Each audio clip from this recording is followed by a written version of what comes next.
So this is 6th grade, 5-2. What page is this? Page 269. And we're going over solving two-step equations. So just as a reminder, this is an example of an equation. Remember, an equation has an equal sign. And when you're solving these kinds of equations, you're usually solving for the variable. The variable is the letter. You don't know what it is. You don't know what it represents. Some of these equations are really simple, and you can just look at it and say, oh, well, x is obviously, and some of you could say, well, it's 10, because 5 times 10 is 50. But a lot of the problems aren't that easy, and so I've taught you multiple ways on getting the variable by itself. And so I asked you to ask yourself, what's happening to the x in this right here, the 5x? Well, it's being multiplied by 5. So what's the opposite of multiplication? It's not subtraction, but division. Okay. We won't count that against you, but that's all right. It's being recorded. So. For asking me that, I was raising my hand to say you could like divide 50 and 5. Oh, right. Okay, that's true. So anyways, they cancel out. So we're left with x by itself. There's always an assumed 1 in front of every variable, okay? And equals 50 divided by 5 is 10. And of course that makes sense because if you plug in 10 in place of x, 5 times 10 is 50. So that works. These are the simple kinds of equations that you guys have been solving, but we're getting a lot more complicated right now. Okay, I know. Somebody loves me, but I didn't want to answer it.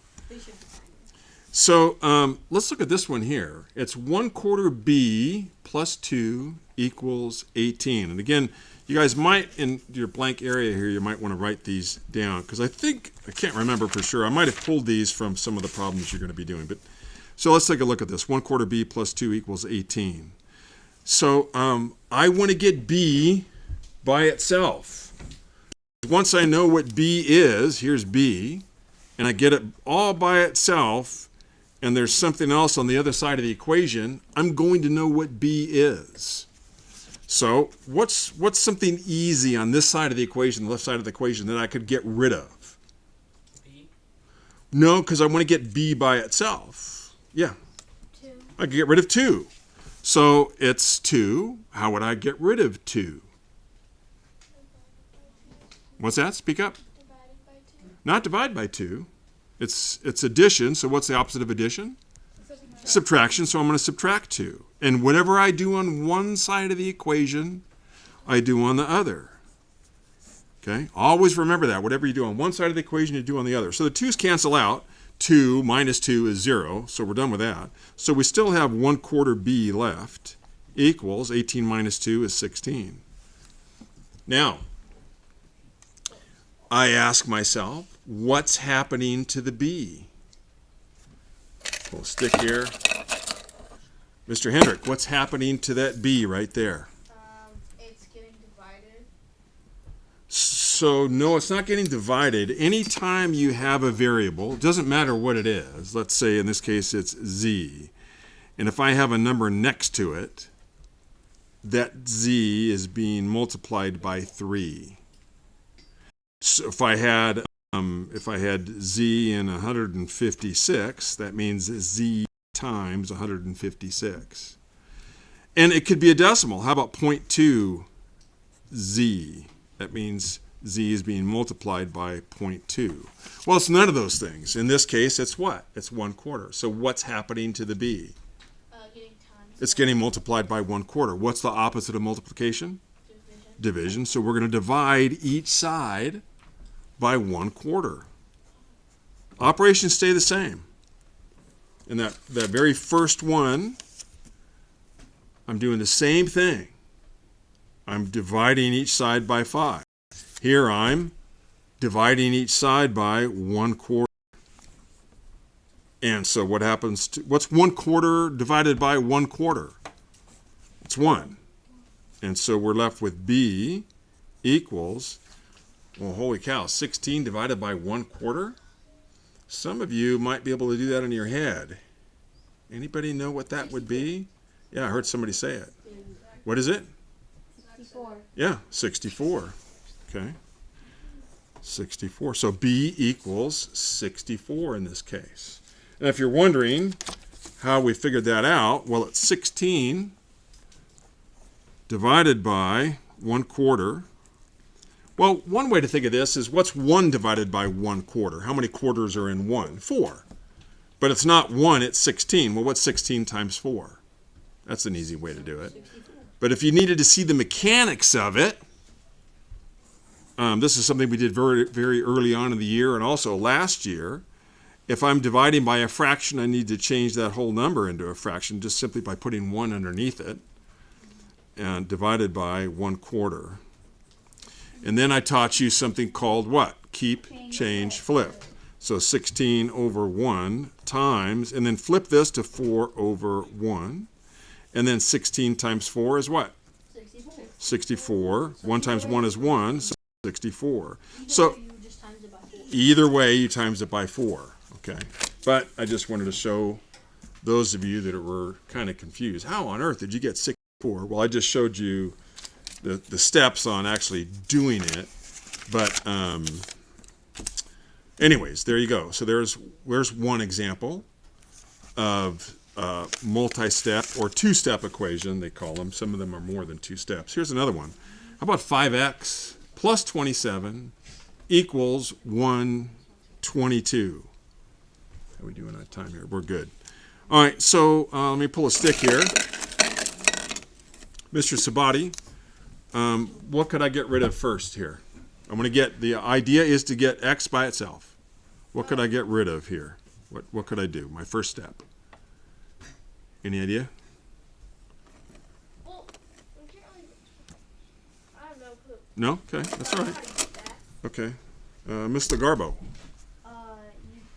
what could I do? subtract 27. Yeah. I'm going to subtract 27, and whatever I do on one side, You gotta do on the other. I do on the other. Okay, so we're left with 5x equals, what's 122 subtracting 27? 95. It's what? 95. So now we have 5x equals 95. Yeah, I got I couldn't do that. Okay. Yeah. Not a good time. I know. I have all this written down. Okay. And Right. then I'll just watch the video if I miss something. That's fine. If you're desperate, go for it. All right. 5x equals 95. So, Ms. Timotei, now what? Now we're doing 5 times what is 95, so 95 divided by 5. Want to get x by itself, divide each side by 5. 5's cancel out. X equals, what's 95? Not 5, I'm sorry. What's 95 divided by 5? Yep. 9. You had your hand up. And then you look so, like you, well, I know it. And then I call on him and he goes, he called on me. I can't believe it. What is it? What is it? 19. Is that right? 19? 19, yeah. Yeah, it sounds right. 19. 20 times 5 is 100. Yeah, because 5 goes to 9 once, 4 left over. That'd be 45. Yep, 9 times 5 is 45. So 19. 5 times 20 is 100. Yep, that's another way to do it. Okay. All right, here's another one. Let's do one more here. Shh. So we have n over 10 plus 7 equals 10. What's that? Oh, me too. A y? What is this? You guys should be used to my writing by now. That's a 7. I know, my writing. Sorry. All right. Ms. Kurz. Subtract 7. Yeah. Subtract 7. So we have n over 10 equals 3. Ms. Olson, what do you think? Now we. So ask yourself, you guys listen, ask yourself what is happening to the n. So Ms. Olson, what's happening to the n? it's being multiplied by. It is?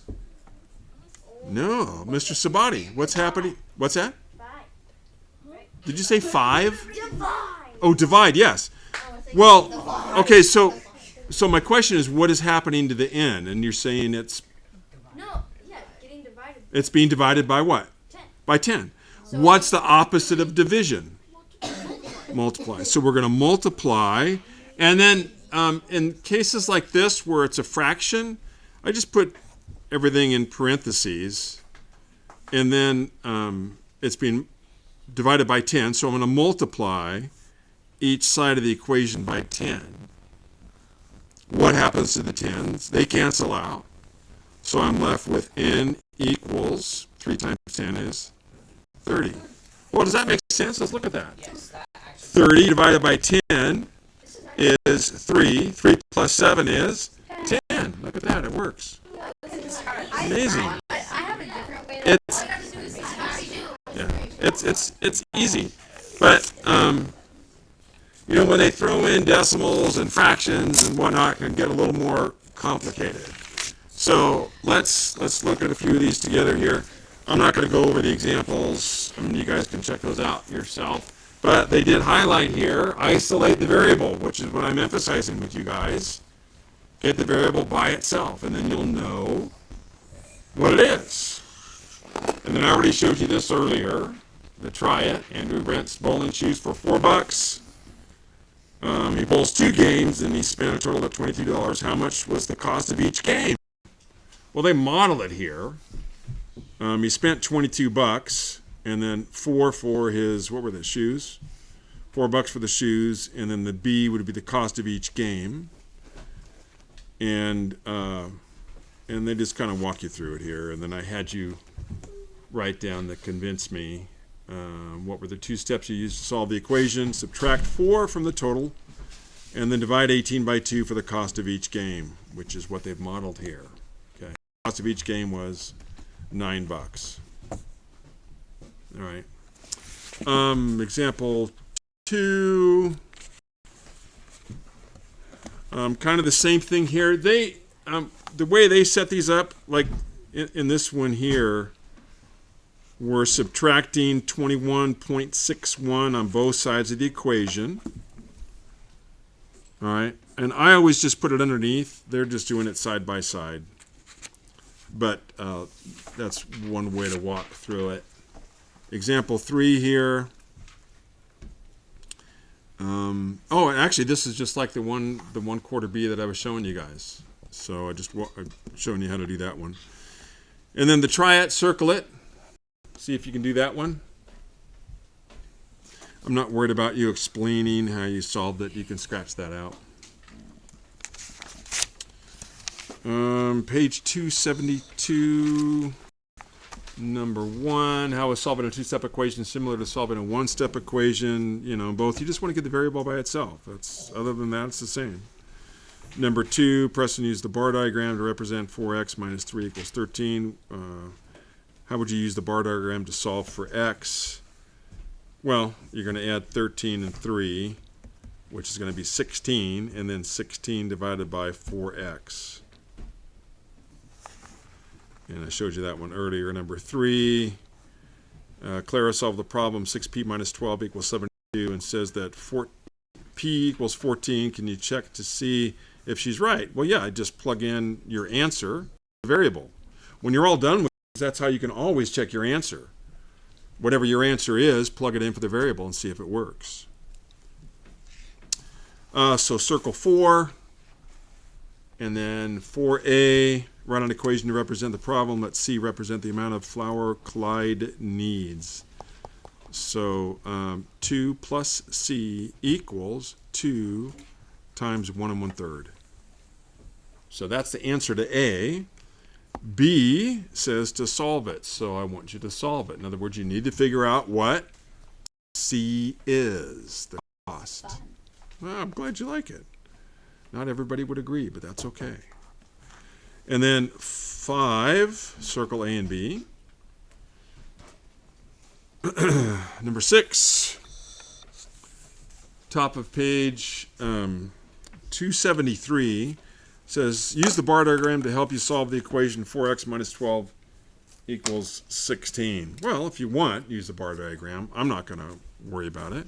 How would we do this? We have 4x minus 12 equals 16. I'm going to stick here. Mr. Perry, what's the first thing I'm going to do here? Minus 12. 4 minus 12 is 4 minus 16. So you said minus 12 what? 12 minus 12 is then 16 minus 12. Well, 12 minus 12 is a minus 24. That's not going to work. You have the right idea, you're just saying it wrong. So we have a negative 12. How would I get rid of a negative 12? By making it a positive? Yeah. Well, not really. Yes. But I'm going to add 12 is what I'm trying to get you to say here. I'm going to add 12. I'm going to add 12 over here. So they cancel out. So we're left with 4x equals 28.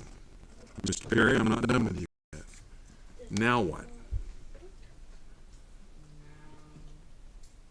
Now x is being times by 4, Correct?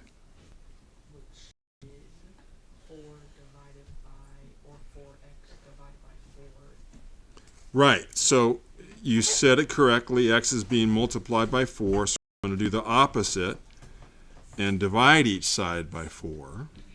They cancel out. X equals 7. Okay. Now, I mean, if it helps you to use the models that they put up, great. That's not how I do it, but it's up to you guys. If it helps, it helps. Number 7, circle just the last box here.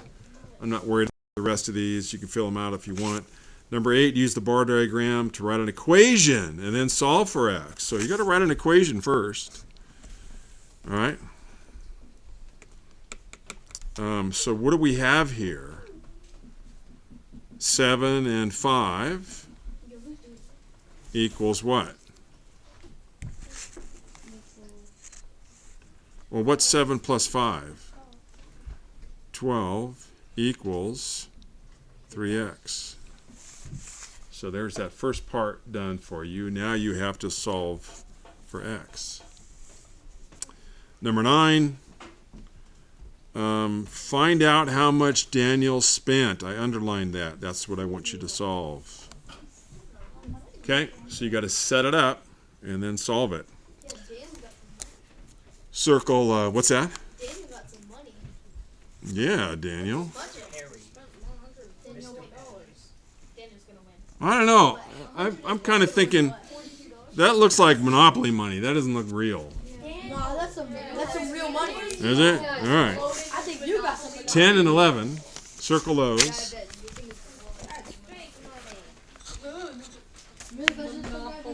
All right, let me see here.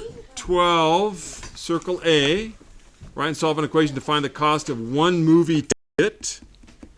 I'll scratch out B. I'm not worried about that. 13, circle A, but again, scratch out B. 14, I already talked about that earlier. You're looking for the properties of equality. If you're not sure, and I can't remember if it's going to be, if you could look in the glossary in the back of your second volume here, this book, or maybe look in the glossary of book 1. There's no glossary at the end of this. Oh, it's all in book 1? Oh, okay.